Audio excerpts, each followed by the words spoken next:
So welcome all. Why don't we go down the line and introduce ourselves, and we'll go from there. Michael, you want to start? Oh, why not? Welcome, good morning. First of all, it's such an honor to be here with you, Diana. We're happy to have you. And it's an honor to be here with Provoke.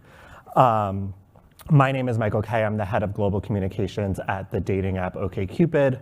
In my role, I manage PR programming across all our markets, as well as our brand partnerships and a lot of our purpose-driven work. Excellent. Awesome. Hey, everybody. John de Havilland. I work at Microsoft. Thanks for having me here today. Excited to be here to talk about the Metaverse with you all. I lead our app innovation group out of our Northeast region, working with large number of customers, helping them innovate across our ecosystem using some of the tools and technology platforms that we have. First of all, thank you, and thank you all for being here. My name is Ephraim Cohen. I lead Fleischman Hillard's media and platforms practice, which brings together media relations, influencer marketing, editorial, and social and digital platforms. And a big focus of that is not only today's platforms, but what are the emerging platforms and what do we do about it? Which is the key question, what do we do about it, right? Because there's a lot of ways that we can take this conversation. Hopefully we'll take this conversation about the metaverse. We bring the technological questions, the social questions, the brand and communications questions, but I don't think we could start the conversation without defining the metaverse for those of us who might be a little still on the learning side. So you said to me that there is no such thing as the metaverse at this point. Explain that. So no one owns the definition of the metaverse. So I think we'll each give our opinion, and there are definitely some shared themes. So there's a metaverse or a metaverse platform and the metaverse. So the idea of a metaverse platform is these are places where there's always on. These are worlds, oftentimes games and other types of worlds. You can go in, you have a persona that represents you, you interact with other players. When you leave, that world is still going on. It's persistent, it has its own economy, it's live, it can be synchronized with what you're doing in the real world, or it can be separate. And so examples of those platforms are, you have ones that have been around for a while, Fortnite, if you play that game or have family members that play that game. Second Life, I think they have a couple 100,000 concurrent users daily, is still around. People don't, but they fit that definition of a metaverse platform. And other ones would be Roblox, Minecraft, part of Microsoft. These are huge platforms with lots of people that fit that definition of the metaverse. The definition kind of came along as the metaverse, which I'll come to in a second. But I raise this because there are platforms that are driving the conversation today. Meta's platform, Decentraland, Sandbox, if you've heard of these. These are newer, very forward-looking, call them kind of technically progressive platforms. And I actually did a search on Talkwalker yesterday. There's a bit of an inverse relationship between, they tend to drive the headlines, but it's not where the users are yet. The users are on these more mature ones. But these are all metaverse platforms. Each of them is a separate, distinct world. The metaverse is a potential future, I think you can talk a little more to, where they're all connected, where you can have your persona on one and your virtual goods on one and then go to another. So that's between a metaverse, and there are multiple metaverse platforms, mature, forward-looking, not there yet, and then the metaverse, which is this vision of, can we get it all connected? So I have my Ephraim Cohen, or maybe another name, persona on a platform that can then move through fairly seamlessly. So John, maybe you can explain to us a little bit about the technical part in a couple ways. It sounds like a lot of the platforms, or an abundance of the platforms that are not in the metaverse, but metaverse platforms at this point, are gaming platforms. For sure.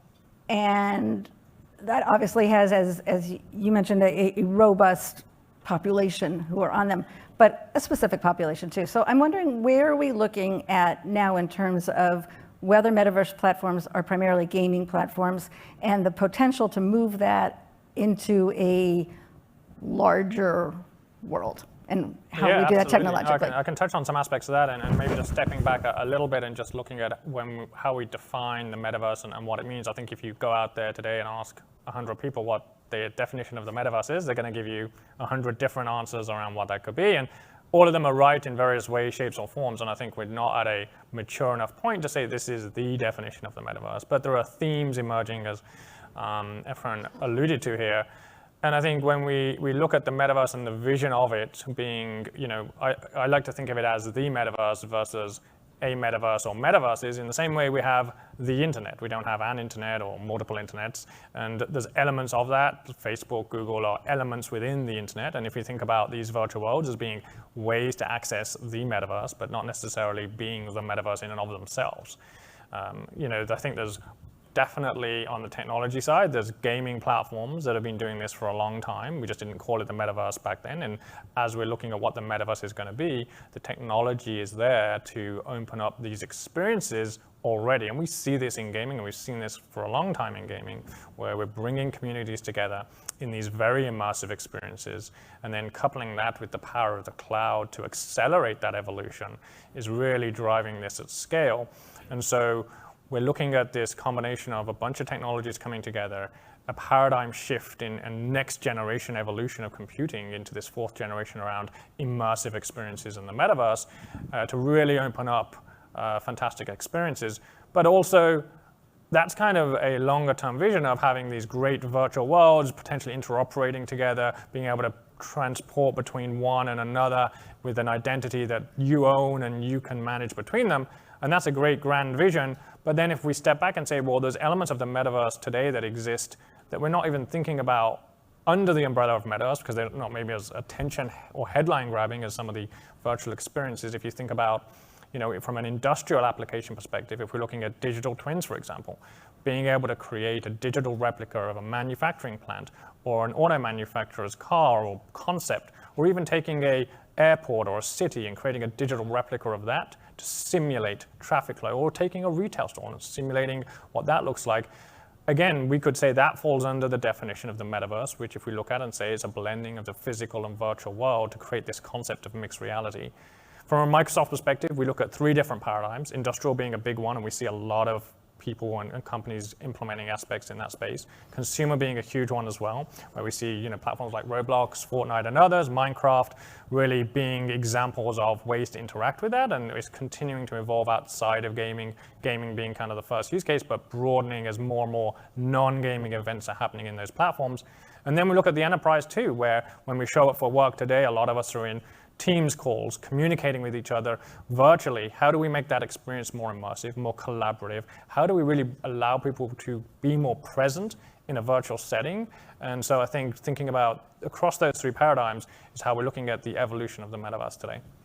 So given that some of these platforms have been around for a while, and that we're looking at the metaverse as we discuss it here in terms of the possibilities and the evolution, why are we having this discussion now? Why is the metaverse at the forefront of discussion and concerns and practice and for communicators at this point in time?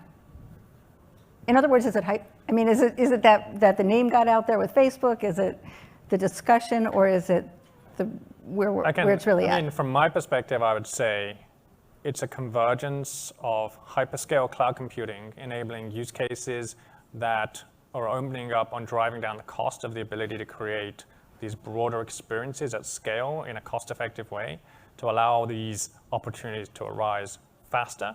And if we think about the law of kind of accelerating innovation, if you will, it's just rapidly increasing and accelerating what we can innovate. I was reading some quotes from a futurist a few years ago who said we could, in theory, have achieved all of the 20th century innovation in the first 20 years of this century, which is just staggering when you think about it. And so imagine what we can achieve in the next decade if we take that same concept, right? So Michael, you come from a brand perspective, and you come from, with OkCupid, a brand that is built on fostering relationships. And I guess you've always been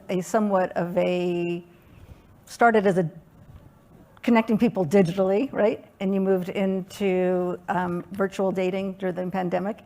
And where does it go from here in terms of the metaverse? In terms of fostering relationships, because people could be whomever they want to be in the metaverse, right? They may be themselves, they may be somebody else. How are you approaching the possibilities or testing the possibilities of what the metaverse offers? Yeah, so we've been around for almost 20 years, and there's been a lot of changes, a lot of emerging technology during those nearly 2 decades. We started as a desktop, we've moved to a mobile app. To your point, during the pandemic, we saw a lot of our daters beginning to date virtually through smartphones and other video technology. And as the metaverse has become more of a trending topic, we decided to experiment within this space. For us, it was simply a brand test. It wasn't about actually pairing daters within the metaverse, but what we did was we looked at one of our more conservative markets. For us, that is Turkey.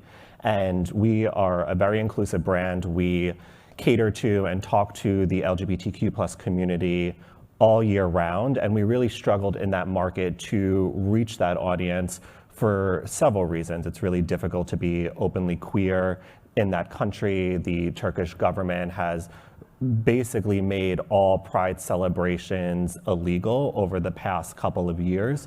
So for us, we partnered with GMAG, which is one of the biggest LGBTQ+ publications in Turkey, and they leverage Decentraland's Metaverse to create a pride celebration for queer people in that country. And we decided to be the first dating app to enter the Metaverse in that space and create a safe and welcoming space for the queer community in Turkey, as well as our users in Turkey. And just to be honest, just to see how it goes. We're not experts on the metaverse by any means, which is why I love this conversation, because I think we're all at very different levels of experience and understanding with the metaverse. And this was a test. So I would encourage all of you, whether you're on the brand side or you're dealing with clients, to not be afraid of this alternate universe, and to educate yourselves and explore it a little more. It worked out really well for us. Decentraland saw a 40% increase in traffic to their platform during the celebration. We saw increased activity and engagement. We saw new users coming to the platform who identify as LGBTQ+ or non-straight. So for us, it was just about testing and giving this a try, and taking those learnings now and seeing if we can apply it to other markets, other campaigns, other moments in time over the next year or so. And when you look at that, what are you looking at? Like, this was sort of an advocacy push, I guess, or on top of being a community building effort. I mean, how far and wide what are you looking at going forward? Is it this type of momentum building, community building, or how do you see your brand working in the metaverse? Yeah, well, for us, just to take a step back, we first wanted to see if this is something that our consumers actually cared about, because if not, we're not going to spin our wheels and enter the metaverse, go into the metaverse, be in the metaverse. We're actually all going to enter the metaverse at the end of this panel, so stay tuned and buckle up. So for anyone who's unfamiliar with our platform, we match people on what matters to them through in-app questions that power our algorithm. 3 years later, that sentence is still hard to say. And these questions, of course, cover everything related to dating, relationships, and sex, but they also touch upon cultural, economic, social, political conversations that we're all having. If you're having a conversation about something with your friends, with your coworkers, with your family, we're asking about it. And obviously, one of those conversations recently has been around the metaverse. So when I was looking at our data earlier this year, I noticed that there was over a 230% increase in mentions of metaverse on OkCupid profiles compared to last year. That means people are voluntarily, unprompted, talking about the metaverse in their dating profiles, in their summary sections, in their interest sections. That led us to add in new questions about the metaverse to see how people are responding to it, if they understand what the metaverse is, if they're interested in exploring the metaverse. And because we saw that there was an appetite, that's why we decided to do this activation in Turkey. And we don't have concrete plans or any soft plans even over the next few months or quarters to re-enter the metaverse in a new way. But I do think that the next play that we have in the metaverse will be more about community building for our users and a little bit more personal than what we did in Turkey. Mm-hmm. So you, as a brand, you were able to community build, you were able to take mobilize people around an issue. What else can be done in the metaverse? There's an economy, correct? Yeah. do tell us about that. And what can take place in the metaverse? What can brands do in the metaverse? There are a lot of things. I'm going to answer that question on the ones that are more mature today. So, there's what can and what you should do. So when you have a, kind of a functioning social scene, basically, when you have, and if you're creating things in Minecraft or you're playing games in Fortnite, you probably have people you connect with regularly. That's your social scene. So you already see companies go in and, social scenes or social circles add up to larger and larger communities. And they're doing things that, what's might be considered radical or new is that they're doing in the metaverse, but they're doing big concert sponsorships. Fortnite has had, I think, multiple at this point, like major events. So still primarily a game where all these communities gather together on the platform. And that's a branding opportunity, communications opportunity. By the way, they're also, I don't know, any Ozfest fans here? No Ozzy Osbourne fans? Really? Because Ozfest, it was announced last night, was going to be on Decentraland.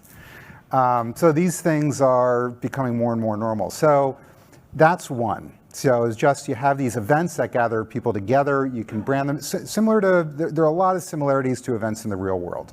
Wait, I have a question.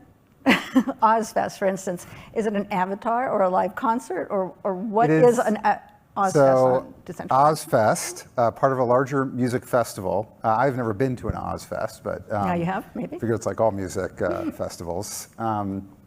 Basically, these are live concerts when they're going to do it on Decentraland, when they do it on Fortnite. These are live events, so the people are speaking, or if it's a music event, singing live, and then you see it through avatars. Okay. So part of it is, think of it as like an enhanced, much more immersive experience than people listening to music together and discussing it together in this case. So it's much more about the community than seeing the person. You're not going to see the actual person, but it's about gathering people together at a moment in time with this common interest, which is what a lot of events are about. In this case, you're doing in the metaverse, geography is less of an issue. You could actually have much more cultural and geographic diversity than you would have with many real life events. There are many natural extensions. Now, that all said, I'd say these are, even on the platforms, we have a critical mass of people. We have tens of millions of people daily.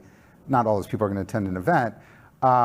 It's still new. I haven't really seen I can't think of any company offhand that has figured out what is an ongoing communication strategy to connect with their audiences, even when their audiences are on these platforms in critical mass. So you can do events. We've seen virtual goods take off. And while I'm the first to go, $100,000 for a pair of shoes or something like that, I don't question how much people might love these virtual goods, because at this point in my life, I've lived through collecting rubber bands, collecting stickers, collecting pet rocks. I mean, people have collectibles. So the idea of creating branded virtual goods that people really want to own for the long term and collect and then congregate around as a community is also very, very plausible. Then there are lots of applications, John, you can maybe talk to more about education. Accenture trains all its new employees in work. There are a lot of different applications you can use where it's just an easier way to gather people together. Is it as good in real life? My personal opinion is nothing is as good in real life. But can it be more immersive and create more of a connection than you might get on sort of a flatter screen call or social network? Possibly, and that's what the promise is here. So what the applications are, it's no different than the early days of the web or social networks or apps. A lot of what's going on now is we're putting these platforms out there, and then there could be dozens of great applications for communicators that we just haven't thought of yet, or ways to develop events or develop social networks that we just haven't thought of yet. But the good thing I just remind everyone is it's worth watching closely, because lots and lots and lots of people are already there. Right. I have two questions based on what you said. One, you talked about the $100,000 shoes. I don't know the price, but I mean, if you read about NFTs, virtual goods. Oh, but they're NFTs. You're not talking about somebody buying something that is real it's a virtual product. It's a virtual product, but what's interesting is, the shoe market's particularly interesting because the shoe market over, the last couple of years, I don't know the exact time frame, has turned into a collectible market. There always was, but a much larger collectibles market. And so the NFT, the virtual world, used that to then create a parallel virtual collectors market. In both cases, you could wear the shoes in real life, but most people don't. They put them on a shelf and they just admire them. They're there to be collected, to be admired, to know you have something. But is it a physical product or it's an NFT? So a lot of That's what I the don't fashion get. industry, they're doing virtual versions of physical products. So if you buy your shoe or a piece of jewelry, or a high-end car manufacturers started doing this in the real world. Sometimes it's part of the purchase, sometimes separately, depending on the brand and the model. You also get a virtual version. Okay, because part of what I've been trying to get my head around is whether the metaverse or metaverse is its own world. You go in there and you have your own life, you have your own identity, you have your own economy, you do your own things. Yeah. Or if it is connected some way or parallel to the real world. The answer is yes. To What's both. at the Yogi Bear? If you see a fork in the road, take it. Yeah. So it's both, because and this is where it presents an interesting opportunity. So you could have a persona that either reflects your real world persona exactly or similar enough, where you say, I love doing this in the real world, and I love how this represents my personality. And those types of things are often branded products. Mm-hmm. And then similarly, want to carry that. I love my Nikes in the real world, and I want to have them online, but I can't afford a Ferrari in the real world, but I'm going to have that online. Okay. Or you might have a separate persona, which people already do on social. I mean, people go on social, and oftentimes we talk about it in the form of bad behavior. Right. People talking, using anonymous handles in a way they never, I hope they wouldn't in real life, and they shouldn't on social. But let's say a nicer version of that is, I want to be more, a fashion person. Right. I want to be an athlete, whatever it is. I want to be a hardcore gamer. You can create multiple personas that may have virtual goods that, and connections with brands that don't represent what they do in the real world. So Right. it's both. So the multiple personas could be liberating to people in some ways, is that they can have different experiences or collect or whatever it is they want to do. But my understanding, based on what you're saying, is that it's not particularly riskier than what already exists in social media or on the internet in terms of where people can be whoever they decide to be versus themselves. It sounds like an evolved, more immersive version. Some people are themselves on social. Some people are also not creepy. themselves. Are creepy. I mean, look, like everything, there's a lot of positive promise, and there's also a lot of potential, and I wouldn't even call it potential, just straight out abuse. But you're going to see headlines about problems in the metaverse. You've already seen headlines about people getting harassed in the metaverse and attacked in the metaverse. And it seems scary, and it is, but it's no different than what we've seen, unfortunately, everywhere else. So are there other liabilities or concerns for brands that they would not be having entering other platforms or have been dealing with in terms of social platforms and the like on the internet, moving into the metaverse and doing whatever it is they are going to be doing in the metaverse? Are there other newer, more profound concerns or liabilities? I mean, I think on that point, I think it's evolving. I think challenges that we face in social today are going to exist in a similar way in the metaverse, and they're also going to exist in new ways as well, right? I think a lot of what we're seeing has not been defined. The technology is evolving, and so I think defining the standards is something that's going to be important. What are the boundaries? Because there's new ways of interacting, and it's going to bring new challenges with it. And I think as we couple more and more of this with artificial intelligence driving different experiences, there's always a challenge with aspects of that as well, where we need to think about the ethics involved, the morality of it, and how people are engaged. And I think as this technology opens up fantastic use cases, with that comes other challenges. And so looking at defining standards at the emergence of it and then the evolution of it, I think is going to be important. I think it's not going to be hugely different. I think it's going to evolve over time, though. I also think as a brand, my main concern before we do anything else in the metaverse is going to understand more around control that we have at the brand level. And I think back to during the pandemic when we saw everyone jumping on Clubhouse, and we on communications and marketing were figuring out how we can leverage this platform. And there were a lot of discussions around control and how anyone can join the stage. And anyone can react to us in real time, and it's unscripted and it's really vulnerable. So that I would say we're having those same discussions about the metaverse too. What can people do in response, and how much control do people have in this space versus us as a brand? Right, because it is decentralized, right? I mean, you could put a brand outlet on the metaverse, on a platform, decentralized, and have something unsavory next to it, right? Anything's possible. Yep. And there's the other possibility, you were talking about Clubhouse, which everybody was on Clubhouse for like a nanosecond, right? So does the metaverse have that? Is there that risk with the metaverse, or are you Well, seeing that's this A as versus the. That's where I think we have to remember, like the metaverse. I mean, this let's is where sit down a little more, this is but where we stop. Will it ever hit that promise? Don't know. But like I said, there's a whole collection of metaverse or platforms that fit the definition of the metaverse, except for interoperability, that they're already mature. They've already taken off. They've already gone beyond critical mass. So it's like social. There are social platforms that just aren't there yet. And then, they're the major social platforms. They're well beyond. So you have to take it one by one. Okay, and John, tell us about the economy of metaverse or the metaverse.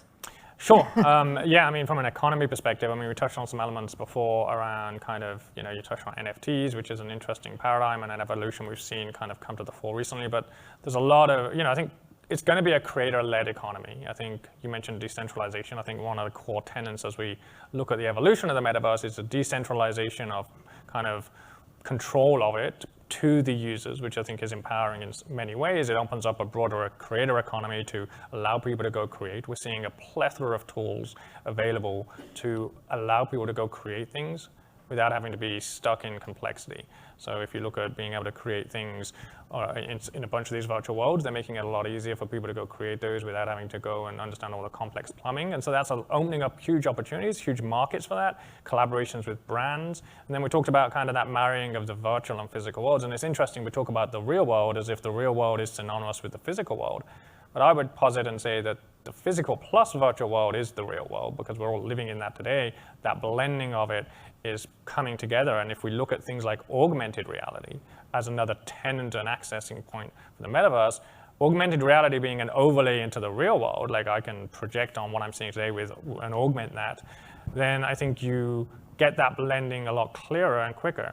And so a lot of this opens up a creator economy and allows people to interact better. And then you can take what you create in this virtual world and potentially marry it to things you create in the physical world. I think I read an article the other day where somebody created a brand or created some clothing and partnered with a brand in either Fortnite or Roblox or somewhere, and then they created a real world version of that they sold in their stores, and people were buying it. And so it's a way to test things out and see what's interesting to people to then, before investing all the money in creating it in real world, and then invest in the things that are interesting to people. Wasn't there a dance that started in Fortnite?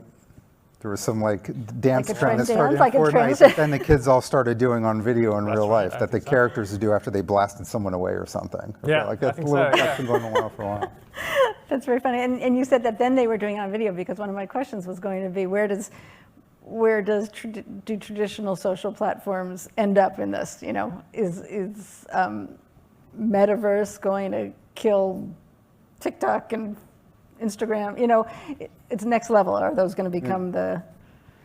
I mean, things tend to evolve. Like we always talk about, this is new, everything else is going away. Right. And it's rarely, radio's still around, TV's still around, printed paper is still around, word of mouth, and even public soapboxes are still around, and they're all being used productively and abused as much as ever before, throughout history. So it'd be an exception. The question is A, how much do they connect, and how much do they affect what people are doing?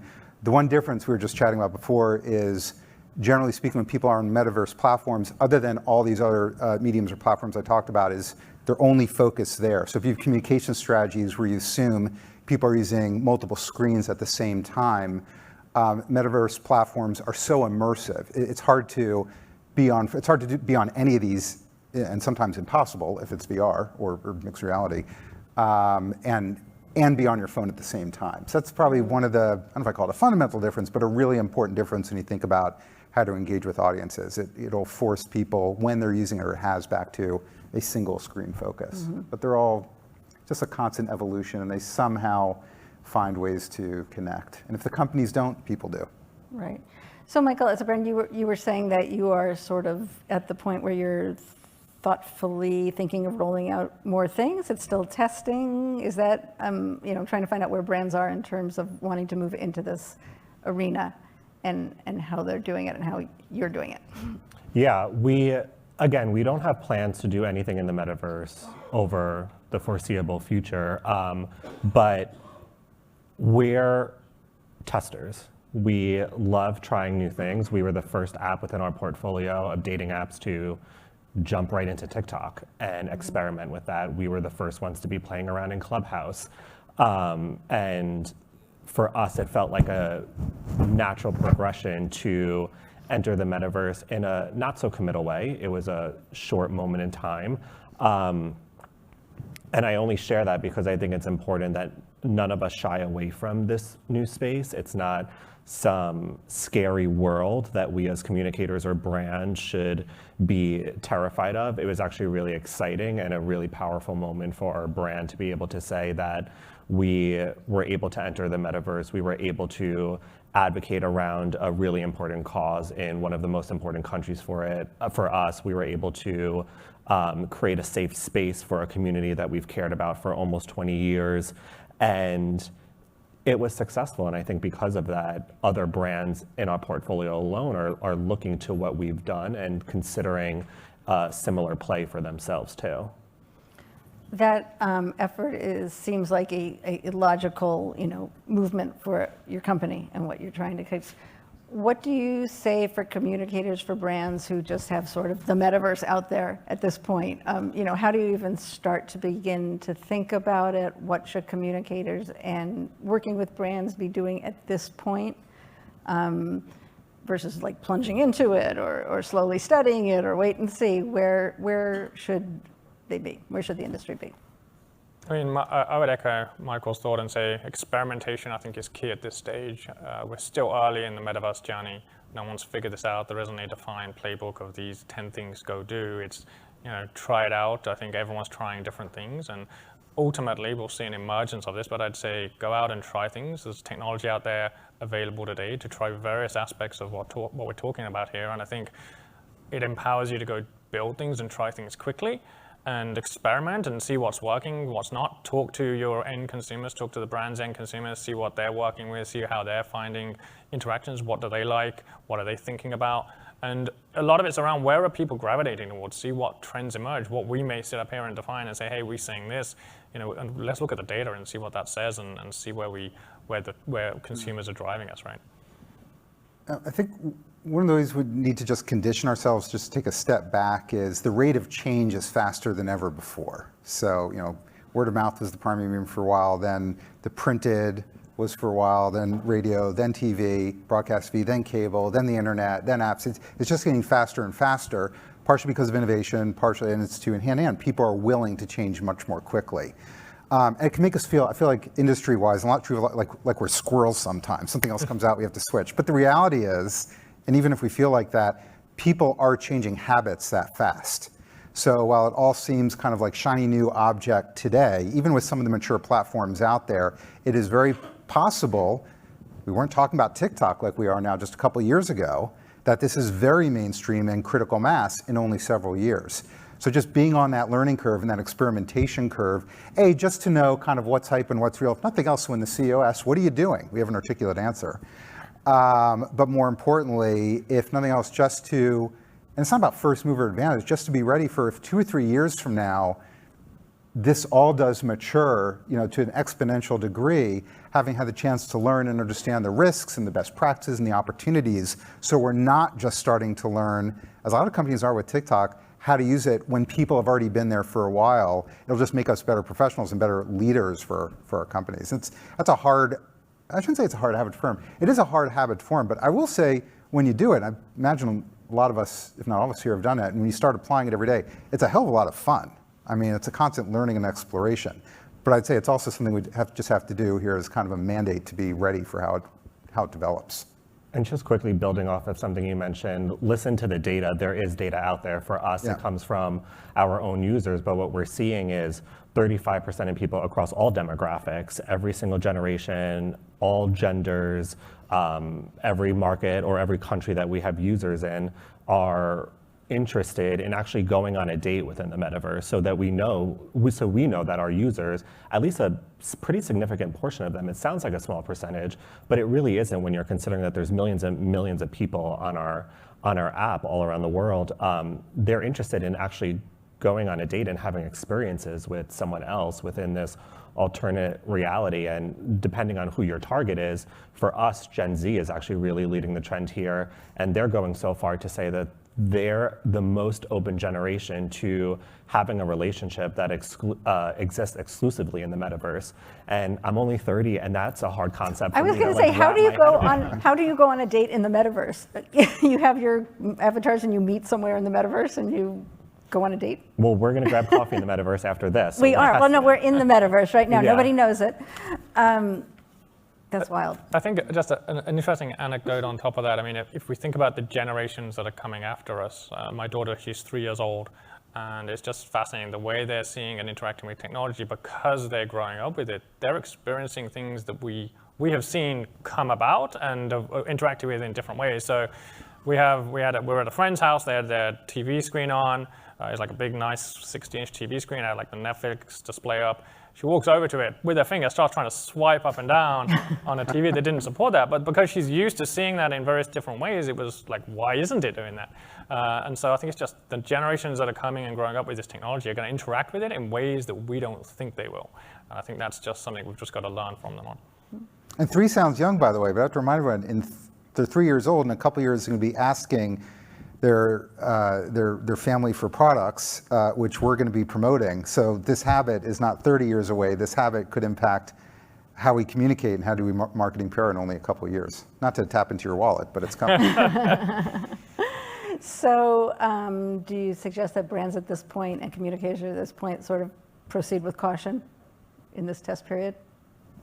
Always. I mean, anything new, you may have to proceed because if you really understand your audience, like Michael, what you were talking about, you know they're interested in this. If you don't take advantage of the opportunity to communicate and engage that way, someone else is going to. That said, there's a lot, we don't know all the risks yet. I mean, I don't know that there were people, but as an industry, I don't know that we were talking about Facebook and Twitter-based conversations today as major risks 10 years ago. So there was probably some discussions, but nothing at the volume today. So we don't fully know all the reputation risks. We know kind of high level. Mm-hmm. So it's a mix of proceed, and it's constant test and learn, test and learn, test and learn as you go. And there'll be some surprises along the way, and part of crisis management is how do you prepare for those surprises? So that's going to apply here as well. Any other words of wisdoms to sum up what our audience should walk away? Yeah, I mean, I guess knowing? just on that question around, should people proceed with caution? I mean, I think, sure, proceed with caution. I mean, a lot of the work that I do and my organization does within Microsoft is work with customers to help them innovate, and not only innovate, but innovate faster. And we want to encourage you to kind of drive innovation. And there's the old adage of move fast and break things. And maybe in this case, it's not move fast and break things, but let's move fast with guardrails and have some fun while we're doing it. This is kind of the motto I would kind of leave you all with. You're on.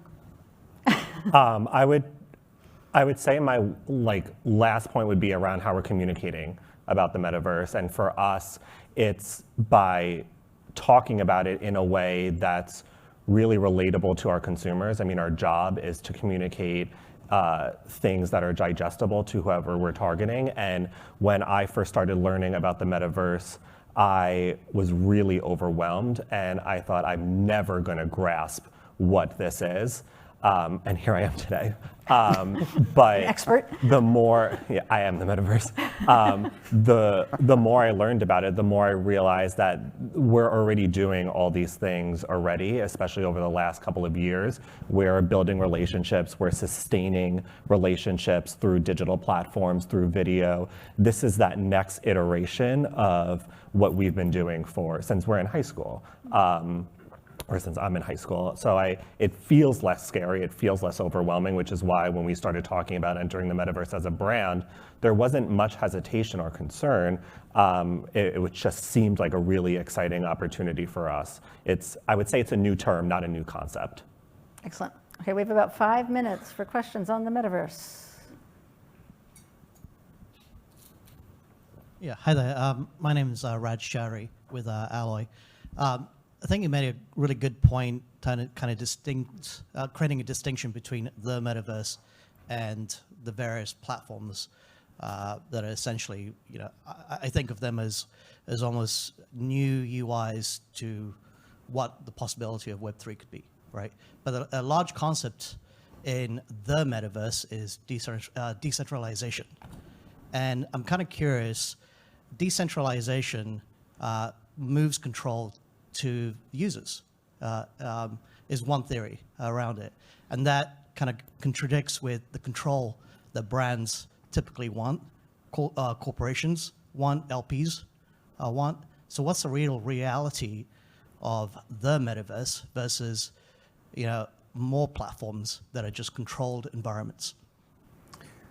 One thing we didn't talk too much about, there's always going to be a struggle. We want control as people, and then as companies, we want control as companies. So you're always going to have that struggle. So you saw all web pages were the same and linked in the late 90s, and then we went to walled garden apps, and now we're trying to, putting that aside, one of if you haven't tried, it's worth trying, creating a wallet, a blockchain-based wallet. Now you hear about wallets usually as they contain your NFTs and your cryptocurrency.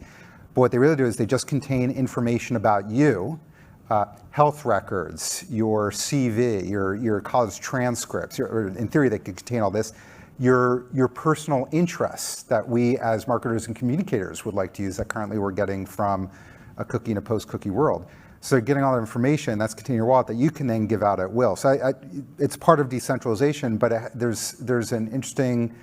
are two interesting potential impacts for that. One is users have control, but now they have all their information in a wallet that if we incentivize them, they can provide in a much more comprehensive way, actually, than we get it today. Because right now we have to get all that information from multiple databases that we compile together to get a full view, which we do every day, versus I can just say, hey, brand X, you have access to my wallet and all this information in it.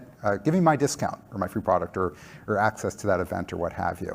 The second interesting thing about wallets without information is they then represent kind of all the assets of if I have multiple personalities, I have my wallet with my interests and my purchase history and all this information for my sports personality versus my fashion. By the way, these aren't my multiple personalities. I just don't have better examples.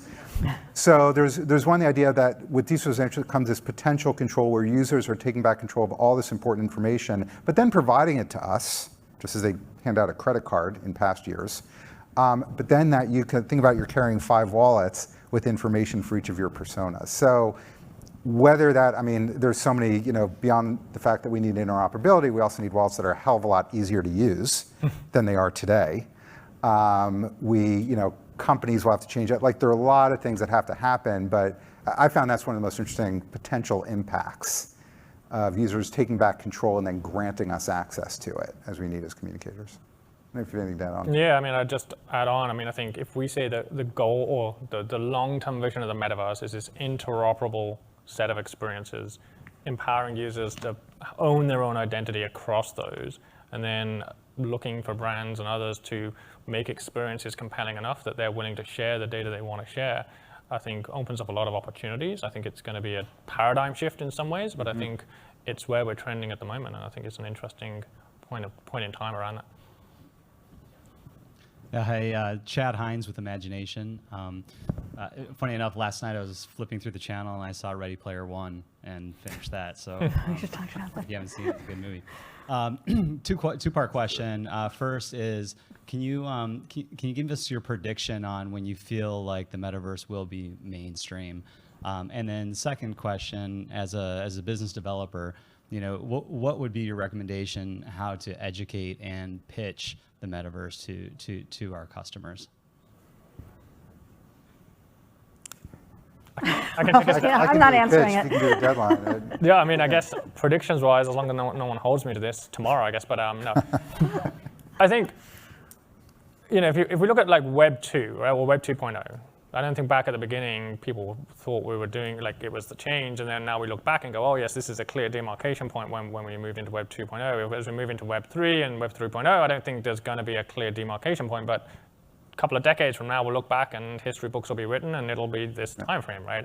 So I'd say the metaverse, you could say, is mainstream today. We're sitting up here talking to you all about the metaverse, right? I mean, so that's one way of looking at it. There's a technology that's enabling experiences today, but I'd say, over the next decade, we're going to see a lot of change. If you actually knew the real timeline, probably a very successful VC. Not that I don't love what I do. It's really hard.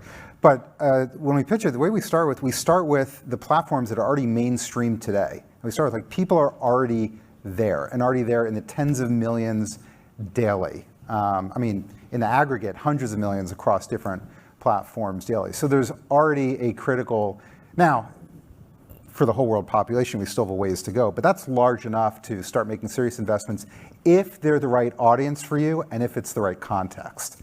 So it's more starting with, there is a critical mass of audience. The question is, are they the right audience and is it the right context? But if not, at least shows it can be mainstream, and then it's tracking, as John is talking about, how the rate of development, the rate of acceleration, the rate of progress, the rate of adoption overall. And the last point I'll make about timing is, if we look at what we've adopted over the past couple of years, we jumped right into TikTok within a year of hearing our consumers talk about it. We jumped into the metaverse in less than a year of our consumers starting to talk about it. So it's been quick. Yeah. I think we're out of time unless you have one more question. Okay, that would be the defining word. Thank you. All right, thank you. Thank you.